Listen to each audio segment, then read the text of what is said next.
Olá Brasil, esse é o Universo Sertanejo, estamos diretamente de nossos estúdios, o podcast Agrociente, recebendo aqui uma pessoa muito querida por nós, uma pessoa que tem um currículo fantástico no país, Marcelo Prado, que está nos dando a honra de estar aqui presente, para a gente falar a fundo sobre o agronegócio, um podcast, um bate-papo de reflexão, Marcelo Prado. Seja bem-vindo aos nossos estúdios. Eni, os meus cumprimentos a você, ao Cláudio, um prazer tremendo estar aqui hoje com vocês e com seu público para a gente falar um pouco sobre os grandes desafios que nós temos para o agro brasileiro e também para o nosso país, para o empreendedor, para o empresário rural, para quem quer que seja que quer prosperar, desenvolver e avançar no mundo dos negócios. Perfeito. Marcelo, eu sempre faço essa reflexão, porque você é do segmento, né? Você é um profissional da área e bastante qualificado, com uma bagagem que o próprio Cláudio vai mostrar para vocês. É o cara, gente, literalmente é o cara. Então, eu gosto da primeira reflexão é o seguinte: o agronegócio ele apanha muito no Brasil, né? Existe viés político, existem lados que pensam, o agro ele é vilão, ele é mocinho. Na sua visão, obviamente, sem te colocar em nenhuma saia justa, mas na sua percepção, para a reflexão mesmo, o agronegócio hoje, o que ele representa para o Brasil, além do óbvio, na sua percepção? Eni, existem coisas que são opiniões, existem coisas que são dados e fatos. E eu vou tentar, primeiramente, passar para vocês dados que, por si só, já dizem muita coisa, né? Então, o agronegócio brasileiro, nos últimos 10 anos, representou 24% de todo o PIB do país, ou seja, de todas as riquezas geradas no nosso país, 24% saíram do agronegócio. Um outro dado importante: se nós pegarmos a balança comercial brasileira, que o ano passado fechou em 74,2 bilhões de dólares, só o agronegócio fez um superávit de 149,1 bilhões de dólares. Ou seja, se não existisse agronegócio no Brasil, a balança comercial nossa seria deficitária em cerca de 74,9 bilhões de dólares. Se nós pegarmos a quantidade de trabalhadores que trabalham dentro do agronegócio, isso representa cerca de 28% de todo mundo que está empregado. Então, existem dados extraordinários que mostram a força desse setor, só que tem um grande problema: nós nos comunicamos mal com a sociedade, com o mercado. Então, por não comunicarmos bem, muita gente tem essa percepção que o agro é beneficiado, que o agro tem privilégios, que o agro tem concessões, que não é verdade, porque o agronegócio ele é uma indústria a céu aberto. E por ser uma indústria a céu aberto, ele está sujeito a El Niño, ele está sujeito a chuva de pedra, sol, ele está sujeito a juro alto, queda do dólar, alteração do preço dos insumos por causa da guerra do Oriente Médio e etc, como também outros negócios estão sujeitos a isso, né? Mas a resiliência do empresário rural do agro e o desenvolvimento tecnológico e a competência de eficiência do setor trouxeram ele até aqui e fizeram com que ele se transformasse na grande locomotiva da economia brasileira. E se você olhar, por exemplo, tem hora que a gente tem que olhar um pouquinho para o passado. Em 1970, o Brasil era um grande importador de alimentos. Hoje, a gente alimenta 213 milhões de habitantes que vivem aqui no Brasil e mais 1 bilhão de pessoas que vivem fora. E para terminar minha resposta, Se você pegar nos próximos 24 anos, até 2050, a produção de alimentos no mundo vai ter que crescer 40% a 50% para alimentar cerca de 9,7 bilhões de habitantes. E só o Brasil terá a responsabilidade de entregar 40% dessa expansão. Então, eu acho que esses números respondem a sua pergunta. Sim. Antes de passar para você, Claudinho, deixa eu só complementar, porque ele tocou num ponto interessante. Quando nós estamos falando de mais de 1 bilhão de pessoas alimentadas, além do público interno, público externo, né, que seria o mercado exterior, nós estamos falando de pessoas, gente. Então, na minha visão, Marcelo, eu estou te falando isso porque eu tenho uma percepção seguinte: alimento é uma questão de segurança pública, porque se faltar alimento, a sociedade colapsa, né? Tanto que a fome é um grande problema no mundo. Então, com essa responsabilidade do agro, a gente sabe que o Brasil, da porteira para dentro, domina muito bem a técnica. E da porteira para fora é onde entra a instabilidade do agricultor, que gera todo esse rebuliço, né? Como você falou, que vai desde roubo de carga, que é da porteira para fora, né? Ou até o assalto interno da fazenda, mas também tem essa questão das intempéries do mercado, dólar cai, bolsa especulativa, etc, etc, da onde vem toda essa confusão que, como você disse, o agro comunica às vezes mal, né, para a sociedade. Então, na sua percepção, da porteira para dentro, o produtor brasileiro, ele está à altura dos melhores do mundo, e como ele reage nessas intempéries da porteira para fora? Não, eu diria para você, Ine, que o agro é competitivo antes da porteira, dentro da porteira e depois da porteira. Agora, claro que tem carências, né? Por exemplo, falta infraestrutura portuária, falta mais hidrovia, ferrovia, que isso ajudaria em termos de custos de transporte, tanto dos insumos quanto dos grãos. Eu acredito que a gente precisa melhorar a agregação de valor, porque o Brasil ainda é um grande exportador de commodity. Por exemplo, nós somos hoje o maior exportador de carne bovina, de café, de suco de laranja, de açúcar, de algodão, e de soja, de milho. Então, esses números são muito expressivos.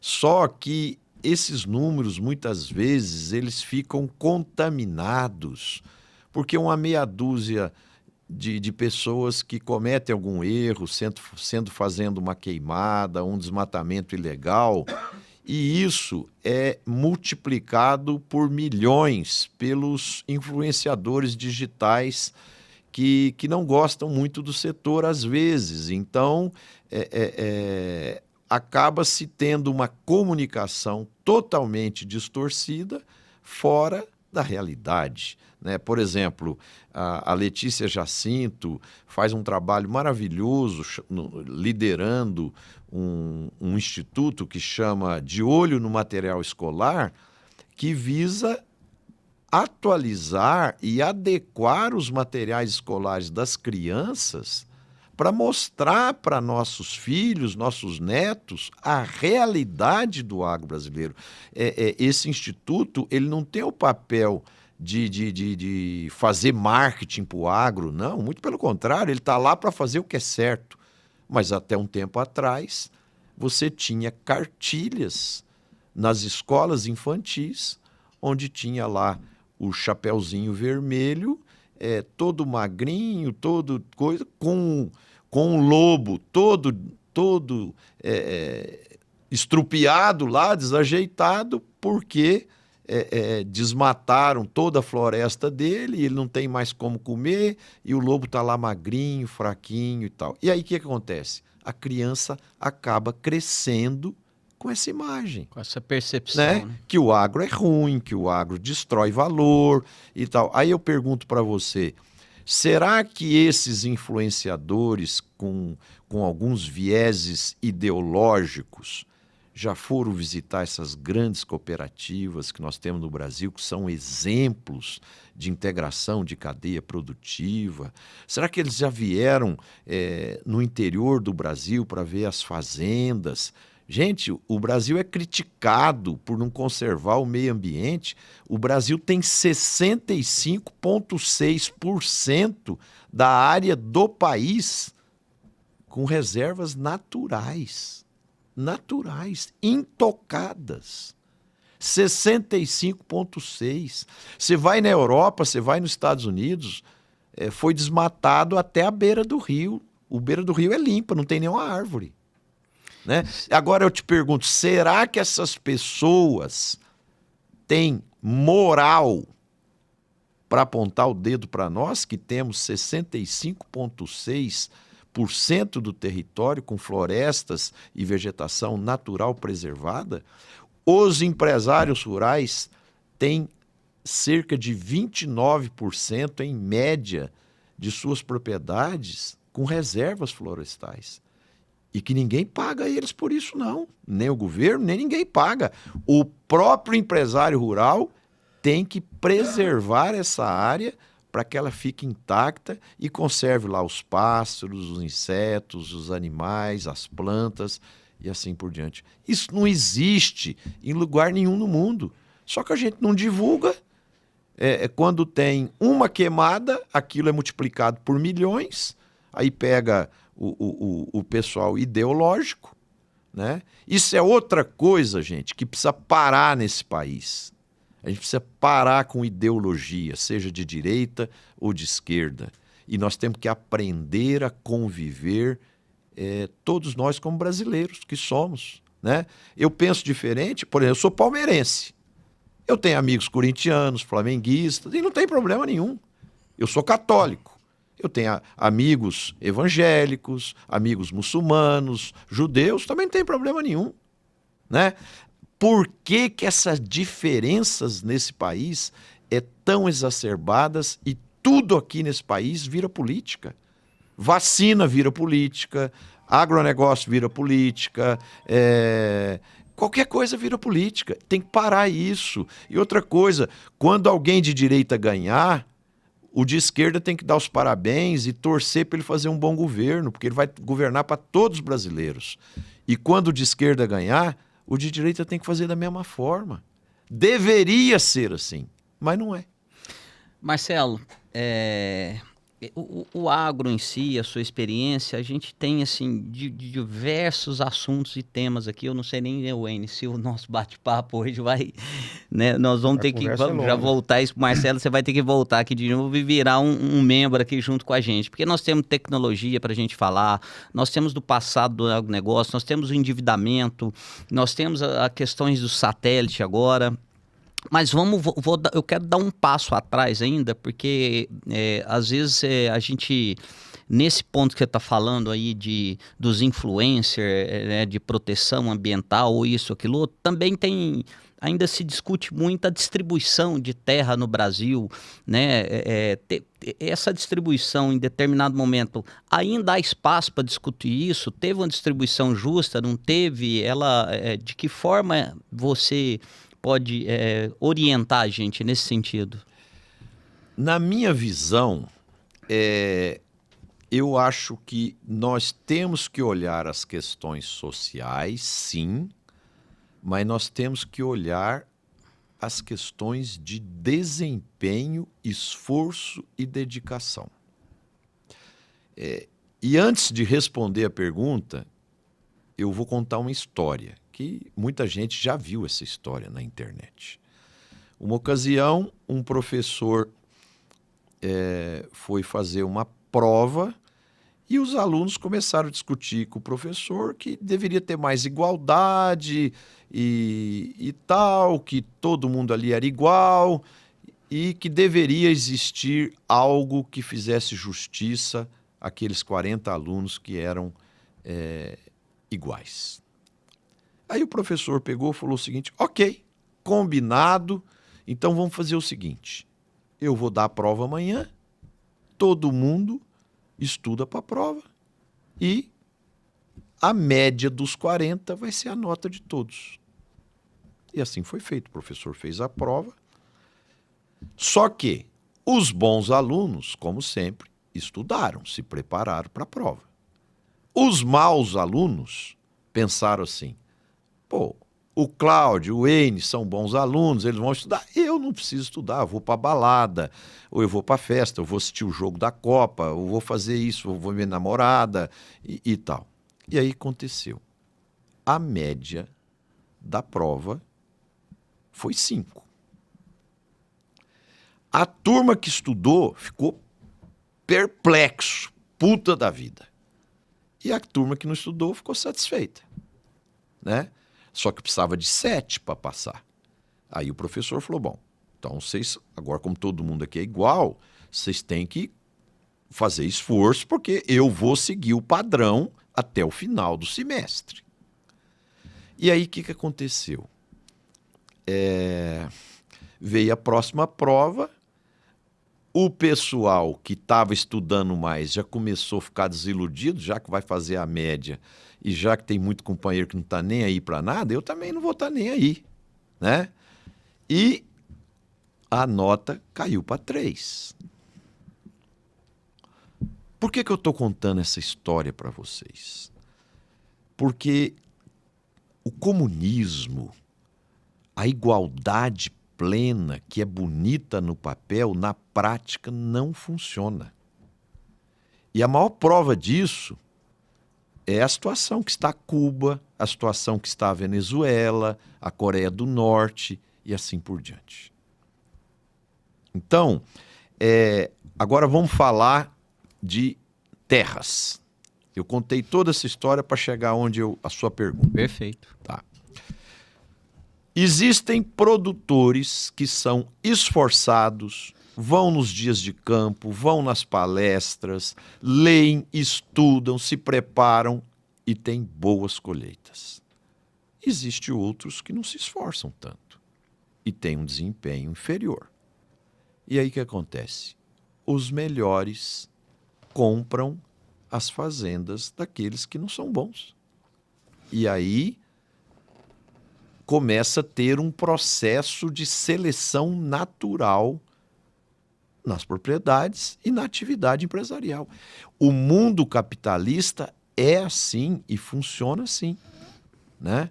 Por exemplo, o meu pai teve a fazenda dele invadida há mais de 30 anos atrás e o INCRA foi lá e deu lá um lote de 5 hectares para cada um dos sem terra que foram invadidos lá.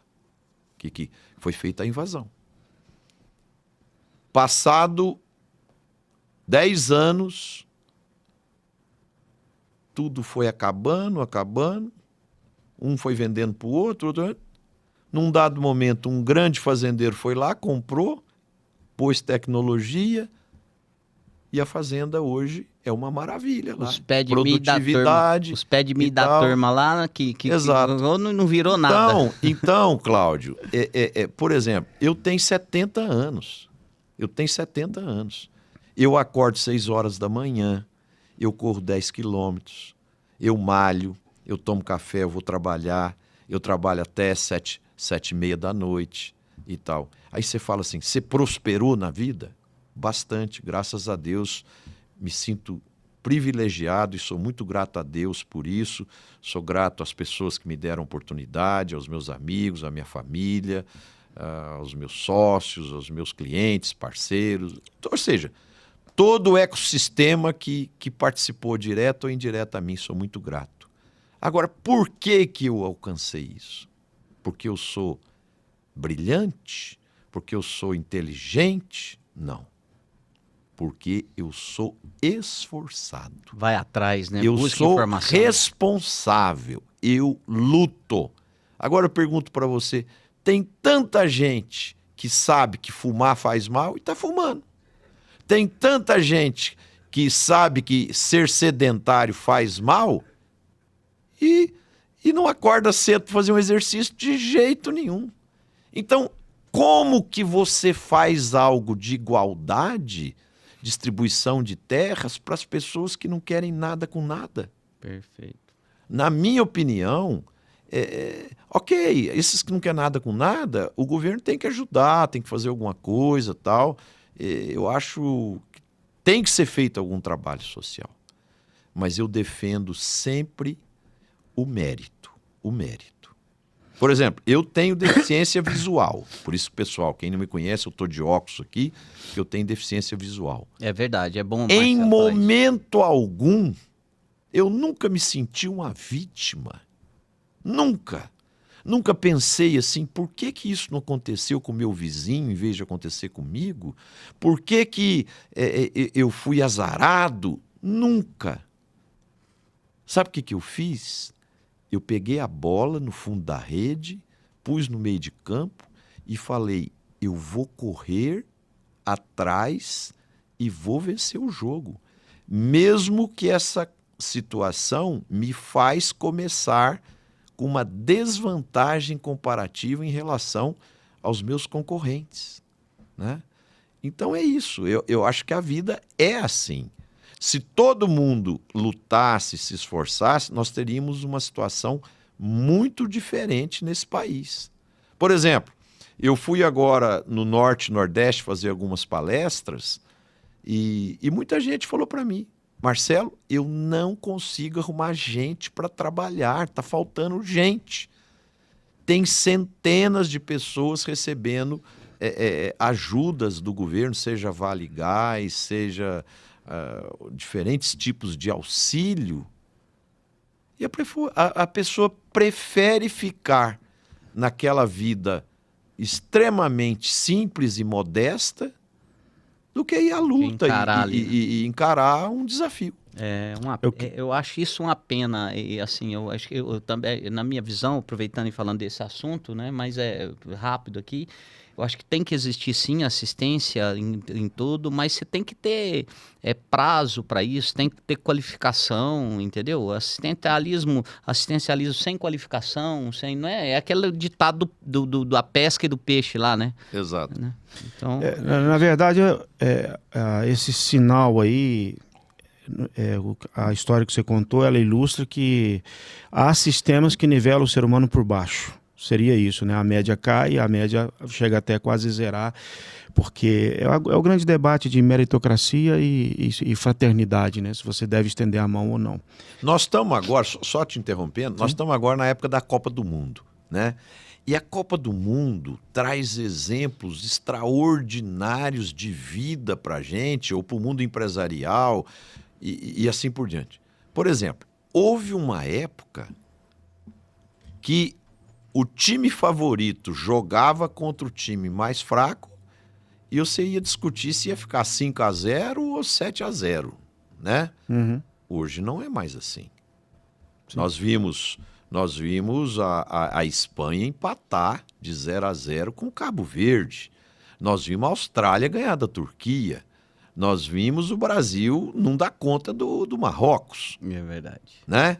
E etc. E por que isso está acontecendo? Porque futebol nivelado por cima. Porque quem era mais fraco se esforçou, foi atrás de tecnologia, de bons técnicos, de bons professores de educação física, de análise de performance de jogadores, de utilização de softwares para que eles pudessem desenvolver táticas e maior eficiência nos times, equipamentos de treinamento e assim por diante. Então é o seguinte, no futebol não tem ninguém bobo mais.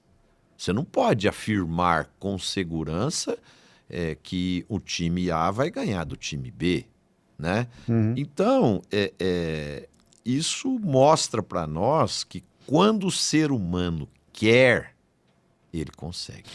Eu quero fazer uma reflexão e uma provocação aqui, Marcelo. Veja bem.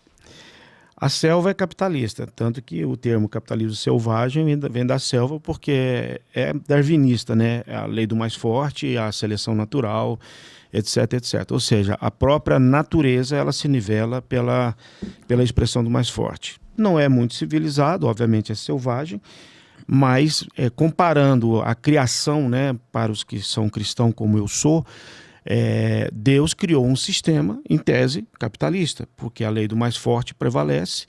seja lá qual seja a sua habilidade, mais forte em correr, mais forte em músculo, mais forte em armamento, como presas, garras, etc.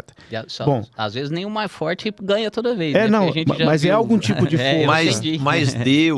Mas Deus, assim, eu concordo em parte com você. Eu penso assim, Deus fez o mundo dando diferentes vantagens comparativas para os diferentes seres vivos. Sim, é o que eu falei. O que é força? O que é ser mais forte, né? Então, mas o leão não necessariamente ele vai comer a presa, porque a presa às vezes corre mais do que ele. Exato, é isso. Você entendeu? Sim, Por exemplo, você pega uma cobra, né? você pega uma cobra.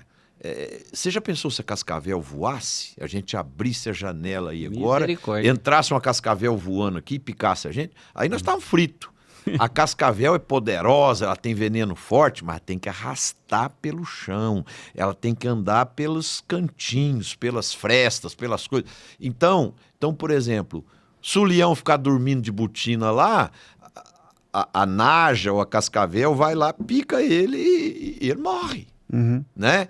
E se você vê, por exemplo, na selva, muitas vezes um tigre, uma onça, um leão tenta correr atrás de um veado, ou de um cervo, alguma coisa assim, e não consegue pegar, porque ele corre mais. Sim, nós estamos no topo da cadeia alimentar porque a própria inteligência é uma expressão de força que ganha de um elefante, um rinoceronte. Sim. Eu entendo perfeitamente. O que eu estou dizendo é o seguinte, o mundo ele vai evoluindo. A selva, em tese, ela começou selvagem, ou seja, aspas, uma espécie de capitalismo, né? Sim. Porque o capitalismo ele é muito pautado pela meritocracia, né? Então, se você esforça, se você trabalha, você consegue, inclusive, juntar, acumular. E aí eu quero chegar a uma pergunta, porque eu fiz toda essa historinha para chegar a uma pergunta. No princípio, o Espírito de Deus parava sobre as águas. E Deus disse, faça-se a luz. E Deus fez o mundo em 6 dias e descansou no 7º. Uhum. O debate, a escala 6x1, a escala 5x2, ou esse debate que o Brasil está tendo, funcionaria na Fazenda, essa escala 5x2? Eu acredito que não funciona e eu acho que essa discussão em ano político é um grande oportunismo dos políticos, tá? Porque... Gente, o resultado, a colheita é proporcional ao esforço. Não tem colheita se você não plantar, não tem colheita. Então, eu penso assim, eu admiro muito a economia dos Estados Unidos, e não é à toa que ela é a maior do mundo, né? E muita gente que critica aí, que tem viés de esquerda, eu não vejo o pessoal de viés de esquerda querer passar as férias em Cuba, ou na Venezuela, ou na Coreia do Norte. Eu vejo as pessoas querendo tirar férias lá nos Estados Unidos, na Disney, em Nova York, e assim por diante. Então, eu penso assim, eu vou dar um exemplo para você. Em janeiro de 2025, eu aluguei uma casa em Orlando, e fui passar as férias, e depois fui para Miami e fui passar as férias com a minha família. Filhos, netos, toda a família. A moça que limpava a casa para nós ganhava $150 para trabalhar 4 horas. $150. Uhum. E ela andava de Toyota Corolla. E ela tinha uma casa de 3 suítes, com ar-condicionado, lá em Miami, relativamente próximo à praia, e tinha um pradão de vida super bacana. O marido era mecânico, tinha um carro bacana também, e eles tinham uma vida bacana. E eles poderiam jantar ou almoçar nos mesmos restaurantes que a classe A frequentava. E fazia o próprio horário de trabalho. Exato. Por que eu estou te falando isso? Então vamos pegar o Brasil. O Brasil fala que tem muitos benefícios sociais. Então, o trabalhador brasileiro tem fundo de garantia, tem 13º, tem férias proporcionais com 1/3 a mais de bônus e tem 30 dias de férias. Ok. A maior parte do trabalhador brasileiro tem que andar de ônibus, não tem carro. A maior parte não tem carro. E não tem a casa boa que o trabalhador americano tem. E por que isso? Porque lá nos Estados Unidos as pessoas ganham pelo volume de horas que elas trabalham. E isso é livre. Não é governo que decide quantas horas que você tem que trabalhar. Você trabalha o tanto que você quer. E o seu empregador te contrata para tantas horas que ele precisa de você. E ele te paga por aquilo. E ponto.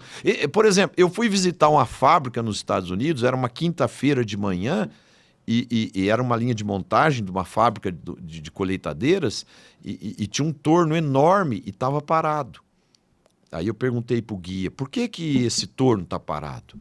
Aí ele foi lá, digitou no computador e olhou lá e falou, ó, esse trabalhador tinha que fazer 588 peças do diferencial da colheitadeira. De segunda a quarta, ele fez 650 peças.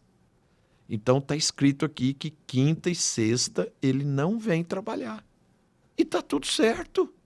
Uhum. A meta não era 588? Ele fez 650. Essas coisas que nós temos que parar. Não é Brasília que tem que definir quantas horas ou quantos dias você vai trabalhar, não. Quem tem que definir é você e o seu empregador. A minha provocação é exatamente essa, Marcelo. Veja bem, a narrativa e a realidade, né? Então, para os cristãos, se for olhar, Deus trabalhou 6 dias, descansou 1. E na fazenda... a fazenda está com... Quem determina o horário de trabalho é a geada que chega na madrugada, é a chuva que não ocorreu no final de semana. Então, as demandas de uma fazenda, de uma produção, ela está muito mais sujeita à casualidade da natureza do que a uma regra 6x1, ou essa especificação que você disse, né? O governo quer decidir. E aí, adotando essa visão socialista ou comunista que seja, se é para igualar, então assim, há setores que não tem como encaixar 6x1. Não procede tem. Ou não? Não tem. Eu vou te dar um exemplo. Com certeza. Vou te dar um exemplo que eu vivenciei. Eu tinha 22 anos, recém-formado, plantei a nossa lavoura de soja na empresa que eu estava trabalhando, e chegou dia 23 de dezembro, eu fui passar o Natal com os meus pais em Ituverava, onde morava a minha família. Aí estou lá em Ituverava, passando o Natal, e eu programei para voltar no dia 2 de janeiro. Na época não tinha celular, não tinha WhatsApp, não tinha nada. Tocou o telefone da minha casa, era o gerente da fazenda, o meu encarregado lá. Falou, Marcelo, vem rápido para cá, porque tá com 250 lagartas de soja por metro. Se nós não matarmos esse ataque de lagarta aqui, mais 2, 3 dias não tem mais o que colher. Elas vão comer tudo, né? Aí saí igual um doido lá de Ituverava, vim para Uberlândia para a gente fazer os combates e tentar resolver o problema. Por que eu estou te contando essa história? Você acha que uma lagarta sabe que é dia de Natal, é dia de Réveillon, dia de Carnaval? Ela não sai para comemorar, não? Nada. Você entendeu? Não tem. Não mudou de lá para cá, não. Não existe isso, você entendeu? Então é o seguinte, eu acho que se nós tivéssemos no Brasil menos Brasília, nós íamos prosperar muito mais. Esse debate, se o governo atrapalhasse menos... Nós seríamos um país bem mais desenvolvido. O principal papel do governo, acho que teria que ser esse, né? Pelo menos o princípio objetivo, né? É não atrapalhar, não dificultar. O que eu acho que deveria existir uma coerência no debate, para mim o debate está infantilizado. Por exemplo, fatores que não foram discutidos nessa proposta. Uma coisa é você estar ocioso com condições de ter um lazer. Né? Tipo, ocioso que eu falo, tipo assim, na área de descanso, aumentar o descanso. Tem aquele ditado, a cabeça vazia é casa de Satanás, alguma coisa nesse sentido. Então, por exemplo, quando você dá ao cidadão mais tempo que ele não está ocupado, mas ele não tem recurso nenhum, isso eu acho que pode criar, inclusive, um impacto. Eu não estou defendendo aqui que tem que ser 6x1 ou 7x1. Para mim, existem setores que a tecnologia ajudou a folgar algumas pessoas, mas tem setores que isso não encaixa. Para mim, esse é o debate. Agora, em termos de você padronizar, ou seja, estabelecer uma regra que atinge todos os setores e eles são individualizados, eles têm as suas particularidades, isso vai criar, inclusive, problemas psicológicos na sociedade. Você imagina aumento de violência, o cara que volta para casa mais cedo, está na ociosidade, está no tédio, etc. Para mim, esse debate é um pouco infantilizado, sem falar que no agronegócio, essa ideia ela não se aplica. Não, aqui tem um ponto de oportunismo. Nós temos um ano eleitoral, onde os senadores, os deputados, os candidatos à reeleição dos diferentes cargos acham que dando benesses para a população vai votar neles, eles vão se manter no poder e vai dar tudo certo. Então, isso é um pensamento muito míope, sabe? Muito pequeno. Porque eu penso assim, a gente tem que começar a pensar na nação. Como é que a gente educa um filho? Como é que você educa o filho? Tem hora que você tem que puxar a orelha, tem hora que você tem que pôr o filho de castigo, tem hora que você tem que cortar a mesada do filho e tal. Aquilo faz parte do processo educacional para um dia ele ser um ser humano do bem, que possa se integrar à sociedade como uma pessoa que vai adicionar valor para a sociedade. E principalmente dar o exemplo, né, Marcelo? Exato. Que os políticos não dão na hora de educar o filho. Então, infelizmente, as pessoas estão preocupadas só com o voto, você entendeu? Só que ninguém enxerga isso, você entendeu? Aí você vai ver as pesquisas e você vê quem faz isso está com cotação alta, né? Para ter votos. Então é o seguinte, o que falta para o Brasil é educação. Nós precisamos melhorar a qualidade da educação do Brasil. Consequentemente, nós vamos ter pessoas mais bem preparadas para enxergar todo o contexto e fazer melhores escolhas, seja na vida, seja na hora de votar, seja na hora de tomar decisões importantes e assim por diante.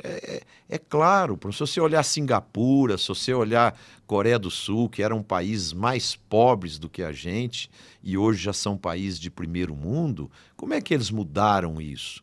Investindo pesado em educação, porque aí as pessoas têm discernimento. Com certeza. E como está hoje, é cômodo para líder populista. Eu vou dar um dado aqui para vocês que é de chocar. Em 1980, o Brasil representava 4,3% do PIB mundial. Ou seja, todas as riquezas que a gente tinha no mundo, 4,3% vinham do Brasil. O ano passado, nós ficamos... tem fontes que dá 1,9, tem fontes que dá 2,1. Vamos ser otimistas, vamos dizer que nós representamos hoje 2,1. Ou seja, em 45 anos, nós deixamos na mesa de ser relevantes 50% do que nós éramos. Aí você pode falar assim, pô, mas nesse período nós tivemos governo militar, tivemos governo de direita, de centro, de esquerda, tivemos todos os tipos de governo. Mas não importa a ideologia. O que importa é que os nossos líderes estão sendo menos competentes do que a média do mundo. É isso. É isso. É simples. Esses números... Você sabe uma coisa que eu fico triste? Quando você olha o jornal, eu leio 2 jornais todos os dias, de manhã, você abre ali o Estadão, o Valor Econômico, e você não vê reuniões dos governantes para discutir índices, números, performance, dados da OCDE, do Banco Mundial, da FAO e etc. Não, eles discutem a aliança do partido A com o partido B, eles discutem o que eles vão divulgar na mídia para destruir o adversário político, A, ou B, ou C, e assim por diante. Então é o seguinte, quem está preocupado com o Brasil? Ninguém. Está todo mundo querendo se manter no poder ou voltar para o poder. É isso. Ô, gente, para relembrar aqui e ainda falar, nós estamos aqui, para quem não viu, Marcelo Prado. Marcelo Prado, agrônomo, né, mestrado, executivo e diretor da M Prado Consultoria. Marcelo, você... duas situações aqui que eu vou te perguntar, nessa mesma interpretação minha aqui. Você é um agrônomo formado em Jaboticabal, correto? Sim, sim. Esses dias estiveram aqui com a gente, né, Ine? Estiveram um pessoal aqui de Jaboticabal, são produtores, tá? Sim. Produtores. E eles têm lá os Cavaleiros de Fé, né? Sim. Cavaleiros de Fé teve com a gente aqui. E o objetivo hoje deles, do Cavaleiros de Fé, eles fazem uma cavalgada entre Jaboticabal e Aparecida, que é 600 quilômetros. E isso nasceu numa questão de dificuldade momentânea daquela época lá, que foi em 2016 para 2017, em plantio, em safra. Existia uma dificuldade, basicamente financeira mesmo, dentro disso, né? Então eu quero que você vai falar duas respostas pra gente. Primeiro eu quero saber, Cavaleiro, você é um cara de fé? É isso que eu quero saber. E depois que você me diga também essa questão desse endividamento, desse sofrimento do agricultor atual. Eu sou um cara de fé, eu sou católico, eu acredito muito em Deus, eu rezo todo dia de manhã, todo dia à noite, vou à missa sempre que posso, infelizmente não tenho ido todos os domingos como gostaria, mas tenho muito Deus no meu coração, eu pratico o bem, eu entendo que também a religiosidade passa por praticar o bem, por ajudar as pessoas, por ser verdadeiro, por ser gentil, por tratar bem todo mundo. Então, eu sou uma pessoa de fé e acredito muito em Deus. Quanto ao momento desafiador que o agro passa, ele vem de uma tempestade perfeita, né, de juro alto, quebra de safra, queda do preço das commodities, aumento dos custos de produção e etc. Então, eu acho que o momento exige muito esforço, muito planejamento, muita gestão e muita consciência. Por mais religioso ou um cara de fé que eu sou, eu não acredito que Deus fica entrando nos negócios. Eu acredito que os negócios cabe a nós resolver os problemas. Tipo, se eu tenho hoje uma dívida alta, eu tenho que resolver o problema da minha dívida. Eu tenho que negociar com os credores, eu tenho que demonstrar para os credores que a taxa de juro e o tamanho que está a dívida eu não consigo pagar. Eu preciso de um perdão de parte da dívida. Eu preciso de mais prazo para pagar a dívida. Eventualmente, eu vou ter que vender alguma coisa que eu tenho para me pagar essa dívida e assim por diante, né? A gente tem que ter atitude. O que eu mais vejo por aí, como consultor que sou, é muita gente que fica com a mão na cintura e não toma decisões, né? A pessoa tem que tomar a decisão. Você acha que... Acha não, né? É o seguinte, porque chega relatos pra gente aqui e outros a gente acaba assistindo aí pelas redes sociais e tudo mais, é a questão que... da questão do endividamento, N, assim, tem muitos produtores que eles perdem como se diz, ele perde o sentido, tem gente perdendo o sentido da vida, entendeu? Mas perde mesmo. Sabe? Mas perde o endividamento, o juro, Cláudio. O juro é um câncer que cresce e vai dominando tudo. Então, se a pessoa está muito endividada com o juro, o Brasil tem o primeiro ou segundo maior juro real do mundo. Então, aqui é um país que não se pode dever, né? Aqui a gente tem que contar até 1000 para contrair uma dívida? O juro é um parasita que mata o hospedeiro, né? Sim. Que mensagem você pode transmitir, né? A gente não sabe onde chega essa conversa aqui, né? É rede social, então ela pode atravessar, mas assim, poxa, que mensagem? Eu te perguntei, Marcelo, você é de fé? Você viu que os cavaleiros de fé, eu quero agradecer e mandar um abraço pro Tony e pro Júnior Fernandes, foram os que tiveram aqui, e o Tony que junto contou essa história, né? E sabe, que caminho possa ter tomado para não chegar no desespero? Falar, olha... Nós criticamos muito aqui os políticos de Brasília e tal, mas agora vamos fazer aqui também um elogio.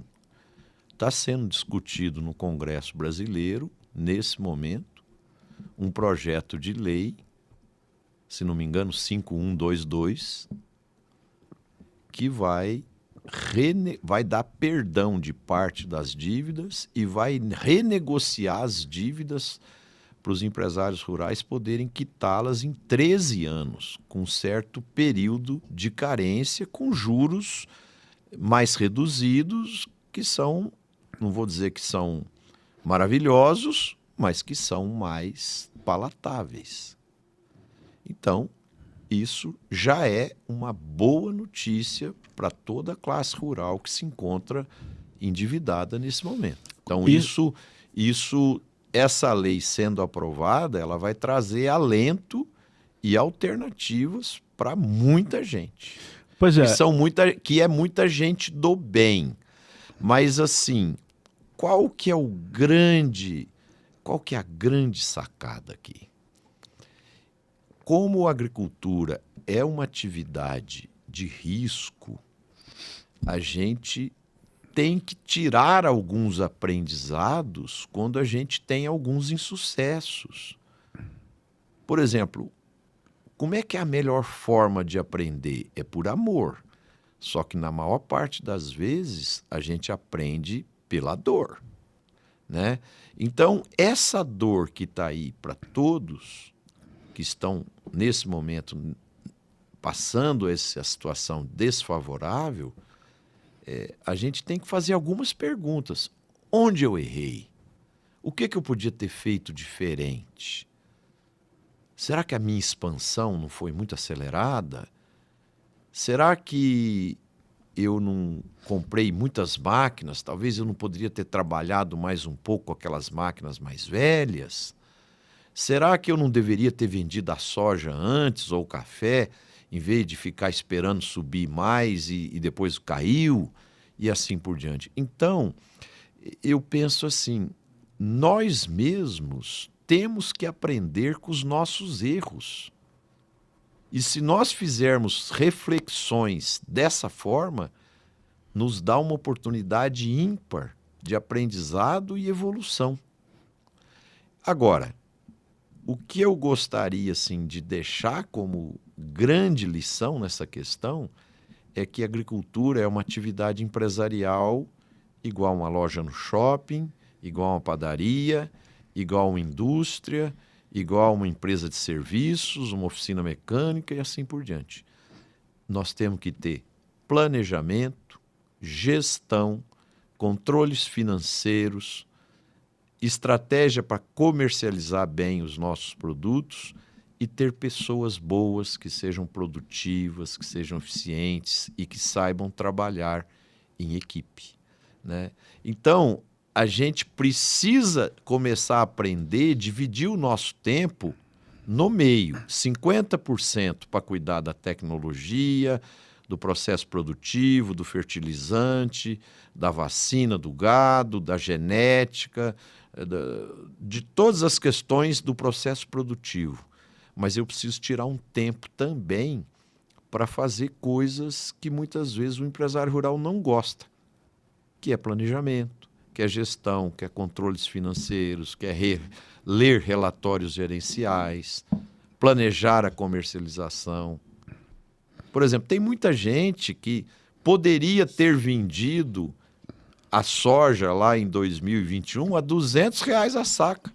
Só que ele achou que ia para 250. E depois a soja caiu para 120. Né? Então, aí volta naquilo que eu falei anteriormente. A gente tem que fazer, em alguns momentos, reflexões que possam dizer para nós o que eu posso aprender com esse erro que eu cometi. Uma das grandes coisas que o agro apanha muito são essas políticas de incentivo, como você disse, a situação chegou a um ponto que está tendo que ser a movimentação de Brasília para recuperar grandes produtores, até porque o governo, na verdade, ele está cedendo ou abrindo mão de algum incentivo, porque ele também depende que o agro se mantenha vivo, né, para produzir e manter a roda, o ciclo dessa questão, produção, impostos, etc. Marcelo, para as pessoas em casa, porque você disse uma coisa que marcou muito aqui, que o agro conversa muito mal com a população. Então vamos fazer um exercício aqui de números. Uma fazenda, um exemplo de 200 hectares de café.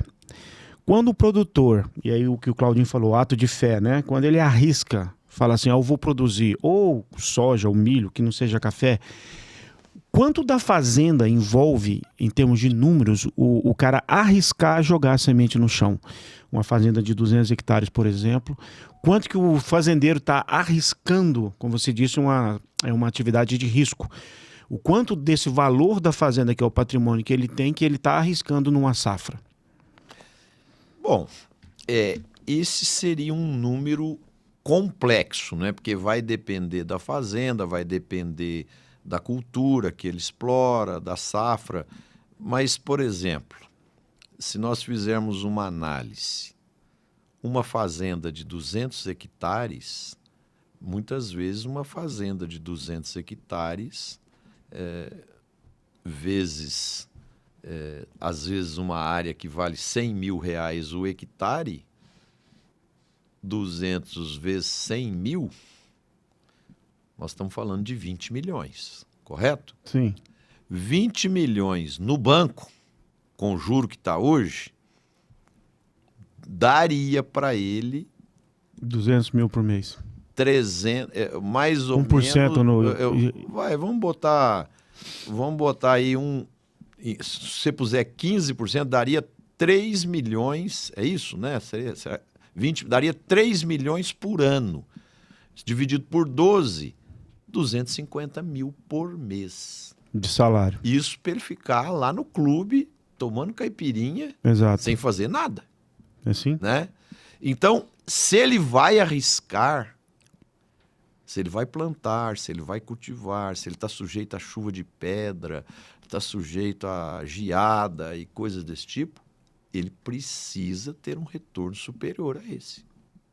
Sim, mas mais do que a visão de ficar no saldo positivo, quanto ele arrisca de se endividar. Eu sei que depende de vários fatores, como você falou, mas a gente está falando de uma média, porque depende do quanto o solo já está nutrido, etc. Mas você imagina, o cara para falar assim, eu vou plantar milho, por exemplo, né? Vou plantar milho. Quanto que ele se compromete naquele... Vamos fazer uma conta, assim, de cabeça aqui, mais ou menos uns R$8 mil, talvez... Hectare, né? O hectare. Então, vezes 200 hectares, vezes 8, 1.600.000. Ele se endivida 1.600.000. Esse é o exercício. Você imagina. Tá certo? Então, ele tem uma fazenda de 200 hectares, que vale 20 milhões, e ele se endivida mais ou menos 10% do valor da fazenda para plantar e tal. Se ele não colher, mais o juro e não sei o quê, se ele tiver 3, 4 anos de colheita ruim, ele já perdeu a fazenda. Eu tive essa experiência na prática, e era, né, junto com um amigo, ajudando ele plantar, e nós plantamos lá soja, era 100 e poucos hectares, 120, e plantamos feijão lá também. E controlei as planilhas, enfim, foi uma experiência, mas o resultado não foi esse positivo, e ali saiu a 7 mil e poucos, 7.500 naquela época, foi isso 2020 por aí, entendeu? Então há 6 anos atrás, né? Eu acredito que hoje o hectare, dependendo, ele está nessa... É mais, né? É então, isso aí um pouco mais. Exatamente. Então, é um risco aí que nós vamos falar entre 10 a 15 aí, realmente, né? É esse o exercício, porque eu quero que quem está assistindo em casa entenda na verdade, porque fala assim, é uma atividade de risco. Tá, mas qual o tamanho do risco? Então, esse exemplo que você deu, e para mim os números batem o que você está dizendo, uma fazenda de 200 hectares, que vale em média uns 20 milhões, o cara parado no clube, ele ganharia 200 a 250 mil num LCA, né? Exato, todo mês. Exato. E aí o que acontece? Ele sai dessa situação de conforto, de ganhar esse dividendo, esse juro, né? Esse benefício, para ir para um risco de 1 milhão e 600 em um plantio. Desse 1 milhão e 600, se não chover, como já aconteceu, secas seguidas, né? Que o cara perde a lavoura inteira, como acontece em diversas situações. E os riscos depois, roubo de carga, multa de um eventual fiscal por ter errado alguma coisa, um funcionário vai lá e erra, fere uma APP, etc. Então são tantos riscos envolvidos. E aí foi onde começou essa conversa, porque você falou, vai vir um projeto de incentivo para o agro. A sociedade vai falar, poxa, vai aliviar a barra desses caras de novo, porque é assim que a sociedade vê. Por isso que eu queria que esse exercício desse uma dimensão do que o cara deixa de ganhar, o quanto ele aposta, né? E agora, uma vez tudo o cenário positivo, deu tudo certo, esse 1 milhão e 600 vira o quê de lucro para um fazendeiro? Então, mas antes de responder essa pergunta, vamos pegar o seguinte, lá no começo do nosso bate-papo eu falei que só a balança comercial que o agro fez para o país foi 149,1 bilhões de dólares. Se não houvesse o agro, seria 74,9 bilhões negativo. Quanto isso dificultaria a vida de quem mora na cidade se a economia brasileira tivesse um câmbio negativo, se tivesse um superávit, um déficit na balança comercial? Estaria pagando altos juros, né? Não? Quanto que isso impactaria no endividamento do país? Quanto que isso impactaria na cotação do dólar? Podia ser que o dólar hoje seria R$10 por R$15, sei lá o quê. Não, né? e aí você quer comprar um iPhone ou um outro tipo de smartphone, e aí você nunca vai conseguir comprar. Quer dizer, então essa análise ela é muito complexa. Ela é muito complexa. Quer dizer, mas além da economia, ainda tem a questão. Se o fazendeiro não tem o ato de fé de jogar a semente no chão, não adianta ter dinheiro. Vai comprar o quê? Comida da onde? Eu fui na Coreia do Sul em 1997. Eu tive uma reunião com o presidente de uma grande multinacional lá e ele falou assim para mim, nós importamos, na época, 70% do que a gente come. E eu muitas vezes fico com medo da gente ter o dinheiro e não ter o que comer. E a gente tem que comer, ele usou até esse termo, a gente tem que comer uma nota de $100. Por isso que eu usei a expressão, alimento é segurança. O Roberto Rodrigues, meu amigo, pública. Ex-ministro, ele sempre fala que alimento é paz. Onde existe a fartura, existe paz. Boa frase, Roberto. Se você... Por exemplo, tem um livro, se não me engano, ele chama Ensaio à Cegueira, do José Saramago, um escritor espanhol. As pessoas numa determinada cidade perdem a visão por uma doença lá, X, e o pessoal acha que aquilo é um vírus que contamina e isola lá aquelas pessoas que tiveram aquele problema. E aí você começa a ver, e o governo no começo começa a mandar comida para o pessoal comer lá, e vai dando tudo certo no começo. De repente começa a faltar comida, e aí você vai vendo a capacidade canibal é o colapso e desumana que o ser humano se torna. Você está entendendo? E em todos os sentidos, em relação ao amigo querer pegar a comida do melhor amigo dele, o amigo querendo pegar a mulher do melhor amigo dele, e etc. E ali que você vê a natureza humana, quando falta comida. Por isso que eu usei a expressão, então, que é uma questão de segurança pública. Isso é uma grande verdade, porque alimento, quando ele existe em abundância, que atende às necessidades fisiológicas das pessoas, ele traz harmonia e paz. Marcelo, falando nisso, aproveitando... Só me passa o suco lá, Claudinho. Você quer um suco? Quer um suquinho? É o Palmar? Nós temos um suquinho Palmar aqui. Delícia, obrigado, amigo. E eu tô morrendo de sede. Mandar um abraço pessoal da Palmar lá. Palmar Sucos.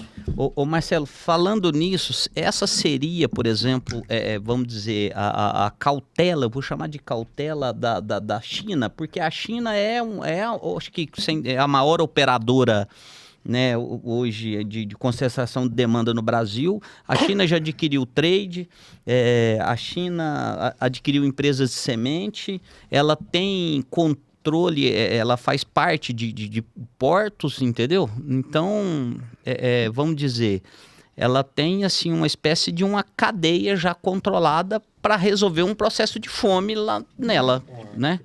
Correto? E, Breno, tem muita gente que cria um drama danado nessa questão. Por exemplo, eu acho que a China é uma grande nação, como os Estados Unidos também é uma grande nação. São dois importantes atores aí do mercado, são as duas maiores economias, e nós deveríamos tratá-los como clientes, né? Por exemplo, cerca de 30% a 35% de tudo que o agro brasileiro exporta vai para a China, né? 60% da soja que a China importa, ela comprou do Brasil, e 40% de tudo que ela importa de carne bovina, ela comprou do Brasil. Então é um grande parceiro.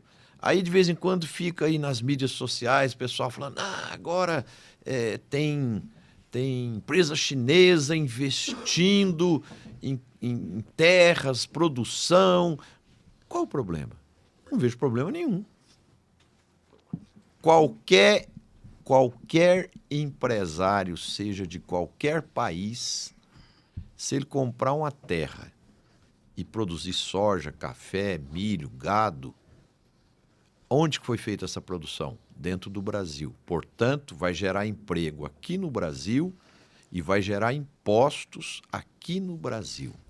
Então, isso está trazendo benefício para o país.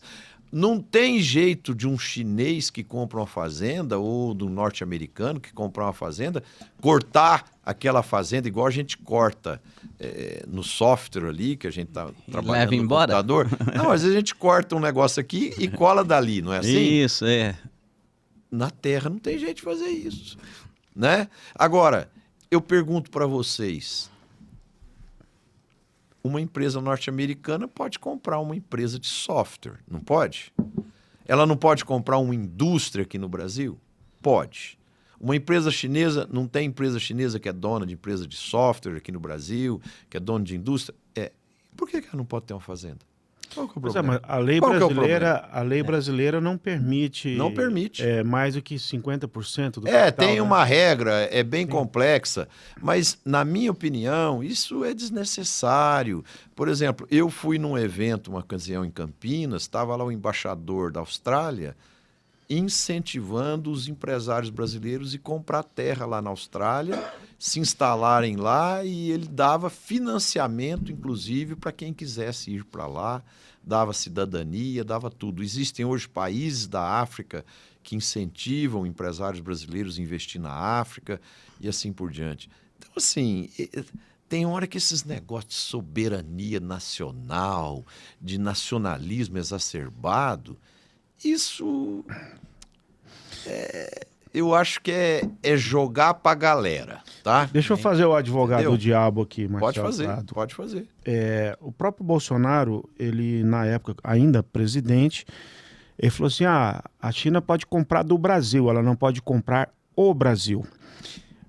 Aí eu parei para pensar, né? Tipo, existe uma lei que não permite que mais de 50% seja do estrangeiro, ou seja, tem que ter sócio local. E só que eu também vi a questão da Europa, a invasão que chama a questão da migração, quando ela transcende a cultura de um país. Por exemplo, na França hoje há mais mesquitas do que igrejas, pelo menos é a expressão que se ouve muito. Porque é a colonização pelo sangue, né? Os árabes estariam, em tese, né? Os muçulmanos ou os que são fundamentalistas estariam com essa técnica de tomar o país, seria a guerra do sangue, né? Ou seja, eu torno o outro país o meu sangue. Então, essa preocupação aí da China seria assim, o quanto a China está entrando no Brasil, o quanto seríamos colonizados culturalmente e o quanto elas seriam donos e as decisões passariam a ser num processo de uma espécie de colonização moderna do país. Eu acho que a preocupação ela é válida, por isso que eu falei advogado do diabo. Ela é válida. Na naturalidade, normalidade, eu acho que você está 100% certo. Ou seja, já existe negócio de tantas business, né, de tantas áreas, software e outras áreas. Agora, fazendo essa reflexão, você acha que existiria esse risco? Ou estamos muito longe disso? Como é que você imagina nessa questão da globalização? Eu acredito que a globalização ela é extremamente interessante para os diferentes países. Agora, tem que ter algum cuidado, tem que ter alguma salvaguarda para proteger o empresário local. Isso tem que ter, é normal isso. Por exemplo, você pega a China, ela importa carne do Brasil. Ela estabeleceu esse ano uma meta de 1,1 milhão de toneladas para o Brasil exportar para ela. Se passar dessa cota, que vai acabar agora em junho ou julho, nós vamos pagar 55% de imposto. E ao pagar esse imposto, a carne brasileira perde totalmente a competitividade, né? Isso por que foi feito? Para proteger o pecuarista chinês, né? Então, alguns processos de equalização disso são necessários. Eu concordo com você. Mas a gente também tem que ter abertura. Por exemplo, eu tive agora no Paraná e em Santa Catarina. Tem algumas cooperativas lá que tem frigoríficos de suínos e frigoríficos de frango que 70% dos trabalhadores são estrangeiros, que vêm da Venezuela, do Haiti e de alguns outros países. Aí vocês falam, mas por quê?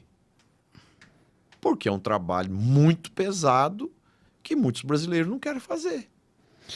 Mas a BID tá apanhando nisso, né, no Brasil. O imigrante que está vindo sem oportunidade, sem trabalho, ele pega o que tiver, né? Uhum. Aí eu te pergunto, esse ponto que você está colocando é um assunto para a gente conversar aqui mais 3 dias, né? Porque, por exemplo, isso que você falou da França é uma realidade e ela é mais grave ainda porque o católico tem 1, 2 filhos no máximo. E o muçulmano tem 8. E o muçulmano tem 8. E daqui um pouco, a população da Europa vai ser toda muçulmana, sem guerra, sem nada, né? Sem problema nenhum. Agora, isso é justo ou é injusto? A bomba do sangue. Aí depende do lado que você está para olhar essa questão. Por exemplo, há 20 anos atrás, você ia para a Copa do Mundo, a hora que entrava em campo a seleção francesa, eram todos brancos, né? Uhum. Hoje, eu diria que 80%, 90% são negros, descendentes de africanos que migraram para lá, né? Na minha opinião, isso é bom para ter uma miscigenação da população. Você vê o Brasil, é um país miscigenado, nós temos uma população bem heterogênea e isso é bom para a genética da população, isso é muito bom. Agora, que muitos franceses sentem que foram invadidos, ocupados por estrangeiros, eles sentem. Agora, eles estão certos? Se você olhar do lado de francês, eles estão certos. Se você olhar do lado do africano ou do árabe que imigrou para lá e queria ter uma oportunidade de um horizonte melhor, ele também está certo, né? Então, é um problema extremamente complexo esse. Perfeito. Outra pergunta, só para emendar nesse assunto, Claudinho, perdão. O agro também apanha muito quando eles falam nessa questão da exportação, que na hora de vender, devido à cotação do dólar ou favorável à exportação, o agro deixa de servir o Brasil para servir lá fora. Isso é um mito? Isso é uma verdade? Isso acontece? É mais ou menos? Na sua visão, o que você acha que realmente acontece? Não, isso... Aí depende também da forma que você olha, por exemplo. Tem muita gente que critica o Brasil por exportar commodities. Os Estados Unidos é a maior economia do mundo e é um grande exportador de commodities. Agora, nem por isso ele também não deixa de exportar aviões, exportar computadores, inteligência artificial e etc. Eu acho assim, o ideal era que a gente exportasse o produto com o máximo valor agregado, né? Então vamos pegar, por exemplo, eu fui numa feira na Europa uns anos atrás e tinham pavilhões gigantescos lá de café da Alemanha e café da Itália, sendo que são duas nações que não produzem café, mas compra o café do Brasil, compra o café da África, mistura lá, faz os blends deles, põe um marketing violento, bota um artista ou um jogador de tênis ou de futebol fazendo propaganda da marca do café e vende com altíssimo valor agregado. Isso é mérito de quem? Da competência deles, né? Se nós um dia conseguirmos fazer isso e ocupar esses espaços, será mérito nosso. Então, aqui cabe um esforço concentrado do governo, dos empresários, da sociedade, para que a gente tente, ao máximo possível, exportar produtos acabados. Sim, mas eu estou atacando essa questão que o agro apanha muito, essa acusação. Muita gente da sociedade, inclusive, acusa, fala, o agro pega incentivos do governo, tem todo tipo de incentivo e na hora de exportar prefere, na hora de... Você fala de vender no mercado interno, de distribuir o produto, ele exporta e deixando vazio as prateleiras brasileiras. Não, isso não aspas. Como lá fora para exportar ele ganha mais, então para vender internamente ele tem que aumentar o preço. Que é uma espécie de inflação. Isso é uma meia-verdade. Então, isso é uma meia-verdade. Isso tem um pouco de narrativas aí. Eu vou te dar um exemplo. Eu fui presidente de uma indústria de processamento de soja e todo farelo que eu vendia de soja no mercado interno para as fábricas de ração, alimentar os animais, é onde eu tinha a máxima rentabilidade. Aí você fala assim, mas por que você então não vendia tudo no mercado interno? Porque o mercado interno não absorvia o volume que a gente produzia naquele momento. E nós éramos forçados a exportar. E em muitos momentos a gente precisava fazer caixa, então a gente optava por exportar, mesmo com margens muito pequenas, para fazer caixa, né? Então, isso não é verdade. Muitas vezes o produto interno dá mais margem. Agora, pelos volumes que a gente produz, a gente também precisa exportar. É claro que tem situações pontuais aqui ou ali que a exportação possa sim ser mais rentável. Mas se você pegar meia dúzia de produtos que o Brasil é maior exportador do mundo, eu nunca vi faltar café, nunca vi faltar carne bovina, óleo de soja, açúcar, suco de laranja aqui no Brasil, porque foi exportado. Isso, pois é, mas além da exportação tem o segurar a produção no estoque, né? Como você falou a reflexão de... O controle interno. De não vender, poderia ter vendido a 200, hoje está tendo que vender a 120, a saca. Você falou de fazer reflexão, o agricultor, o produtor, Porque tem muita gente também que segura o estoque. Produtos que não são tão perecíveis rápidos, né? Como o café pode segurar alguns anos. Uhum. Você acha que isso também fica só no meia-verdade ou acontece muito? Não, isso aí tem casos isolados, N, aqui e ali, mas isso é mais coisas de narrativas e discussões ideológicas do que fatos relevantes que interferem o abastecimento. O Brasil não tem problema de abastecimento. Por exemplo, teve um ano aí, acho que 2 anos atrás, um ano passado, não sei, nós tivemos uma quebra da produção de arroz. O governo queria importar arroz, os agricultores gaúchos chiaram lá com toda a razão. Graças a Deus o governo teve humildade de reconhecer que não era necessário e a produção gaúcha lá abasteceu quase que o Brasil inteiro e não foi necessário a importação de arroz. Marcelo, infelizmente ou felizmente nós vamos ter que cumprir o compromisso aqui, que chegamos aí, N, nessa aqui, nós vamos ter que pedir uma agenda sua novamente, numa outra oportunidade, porque ficou muito assunto para trás para a gente debater. Vai ser um prazer, viu, Cláudio? Muito bom essa conversa. Eu acho que a sua história, né, como secretário do Estado de Minas, foi né, você como escritor de livro, coautor de livro. Então, gente, tem muita história e nós vamos garantir aí, se o Marcelo nos permitir, numa outra oportunidade, voltar e a gente bater esse papo aqui. Vai ser um prazer e se os espectadores gostarem, né, Cláudio, do papo. Não tenho aí você avalia e se der audiência, você me chama. Não, tá feito o compromisso aí na Alemanha. Certamente, Marcelo, vai ser um prazer enorme, para mim uma delícia de conversa, muito didática, inclusive, a gente entrou em pontos aqui delicados. Eu gostaria até de entrar mais numa próxima oportunidade, sinta-se já convidado. Nós somos o Universo Sertanejo, o Agrociente. Perfeito. Aqui a gente procura mexer na ferida para provocar uma reflexão. Às vezes não é nem muita crítica, é o que você falou, repensar erros, né? Estimular acertos. E eu gostaria de encerrar, que você respondesse uma última pergunta, porque você também tem mestrado em administração. Além de agrônomo, tem mestrado, né, em administração, serviu como secretário de desenvolvimento do Estado de Minas Gerais, ou seja, esteve dentro da política. Marcelo, juntando toda a sua visão de vida, experiência,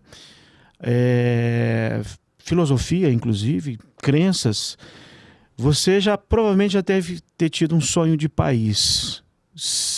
Fazendo essa reflexão, como é que você descreveria esse país sonhado, se é que você já exerceu essa situação, meu sonho de país?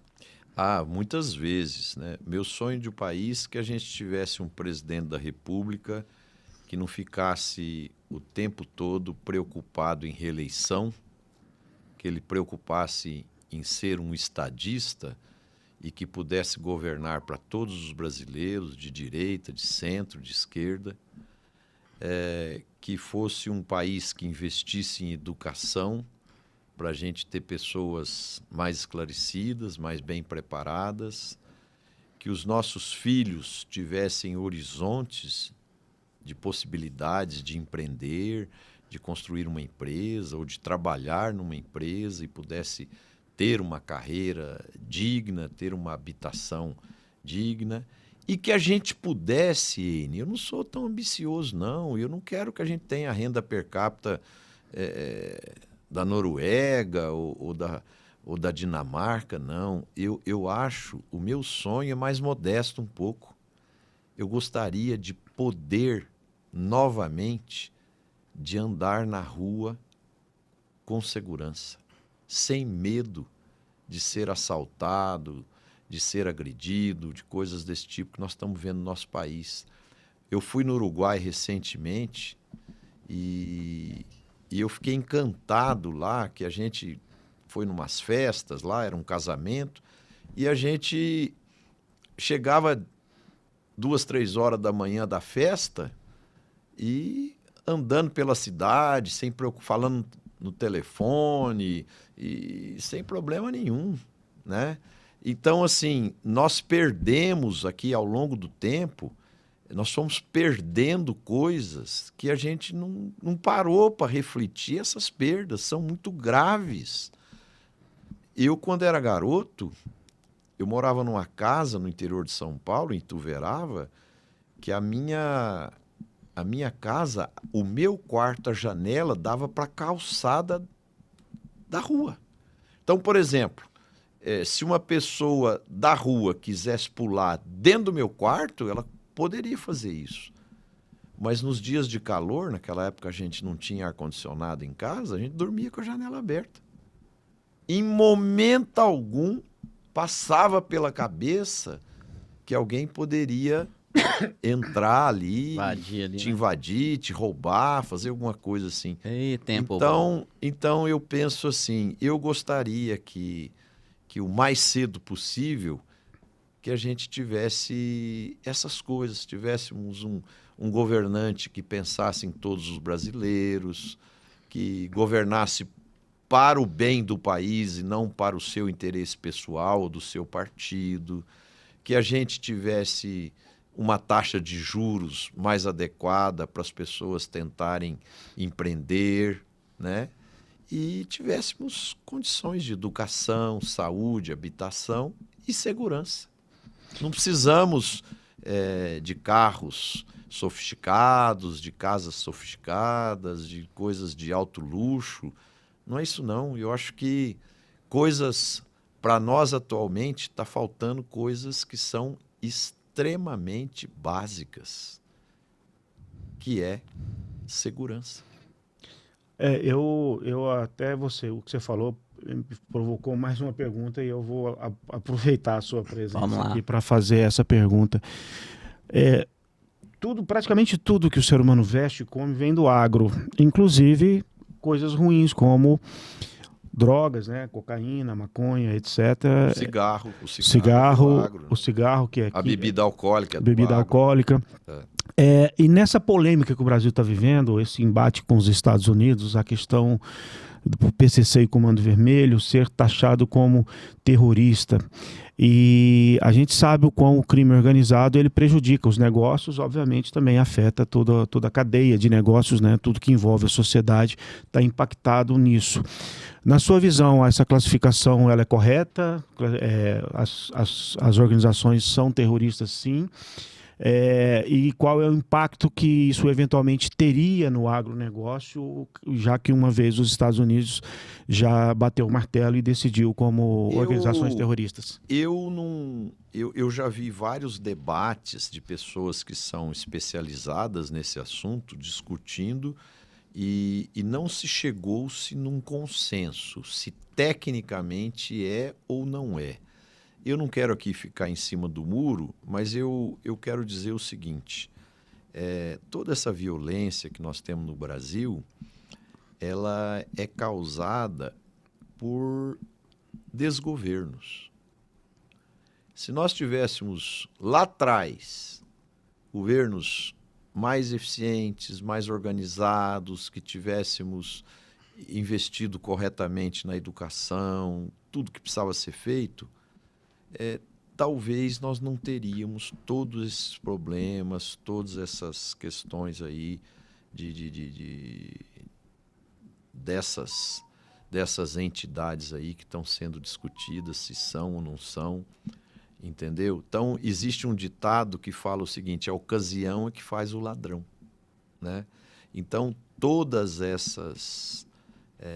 esse contexto, ele nasceu de ineficiência governamental, de falta de leis, de falta de educação, de falta de oportunidades, de falta de um punhado de coisa, né? E aí, quando você planta erva daninha, você colhe erva daninha. Não tem jeito de você colher um bom café, uma boa soja e assim por diante. Então, essa questão ela é muito profunda, ela tem uma série de variáveis e eu acho assim, ela não pode ser analisada de uma forma isolada.